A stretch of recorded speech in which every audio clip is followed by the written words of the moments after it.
আসসালামু আলাইকুম, সবাইকে অনেক শুভেচ্ছা দোয়া। এখন রান্না করব আমি দেশি তারা বাইন দিয়ে, ছোট আলু দিয়ে। আমার প্রতিটি রান্না আমার মাকে দেখে শেখা।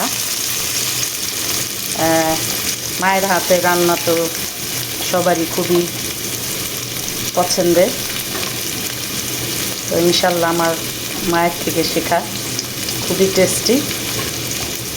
আপনারা একবার ট্রাই করে দেখবেন। এখন দিয়ে দিলাম পেঁয়াজ, তেল দিলাম। তেলটা আমি খুব কম খাই, স্বাস্থ্যের জন্য ভালো। পেঁয়াজটা একটু লবণ দিয়ে ভেজে নিব। লবণটা দিলে পেঁয়াজটা সুন্দর গলে যায়। পেঁয়াজটা আমি হাফ ফ্রাই করে নেব, তারপরে বাকি যা মশলা হবে ওগুলো আমি দিয়ে দিব। এখানে আমি একটা পেস্ট বানিয়ে নিয়েছি দেওয়ার জন্য। অল্প একটু রসুন, আদা বাটা, 2টা তেজপাতা, 1টা এলাচি, একটু দারচিনি, একটু জিরার পাউডার। পেস্টটা বানিয়েছি, এখন আমি দিয়ে দিব। পেস্টটার সাথে 3-4 মিনিট কষাবো। ওকে, এখন আমি মশলাটা দিয়ে দিচ্ছি।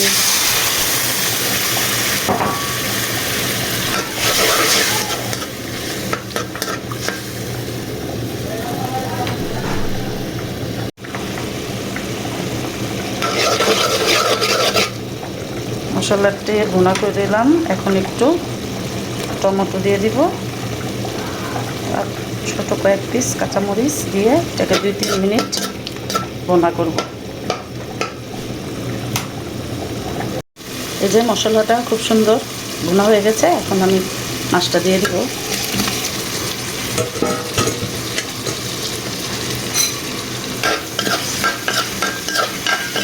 এখন 6-7 মিনিট মাছটা আমি অল্প একটু পানি দিয়ে কষিয়ে নেব।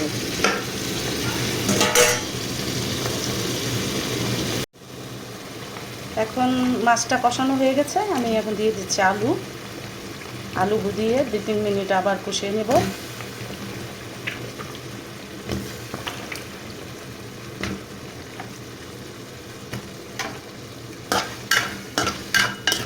এটা কিন্তু খুবই মজা, খুবই টেস্টি। আপনারা একবার ট্রাই করে দেখবেন। একটু মাখা মাখা ঝোল করবো আর কি। দেখে দিচ্ছি। এই যে আলু দিয়ে মাছ কষানো শেষ, এখন পানি দিয়ে দিব যতটুক আলু সিদ্ধ হওয়ার জন্য, খাওয়ার উপযোগী হওয়ার জন্য। উপরে একটু 2-3 টুকরা টমেটো দিয়ে দিচ্ছি, কাঁচামরিচ দিয়ে দিচ্ছি। এখন এটা 10 থেকে 15 মিনিট লাগবে কমপ্লিট হওয়ার জন্য। এই যে আলহামদুলিল্লাহ আমার তারা বাইন আলুর ঝোল হয়ে গেছে। খেতে খুবই মজাদার ছিল। আপনারা ট্রাই করে দেখবেন। সবার জন্য দোয়া রইল, আমাদের জন্য দোয়া করবেন। আল্লাহ হাফেজ, বাই বাই।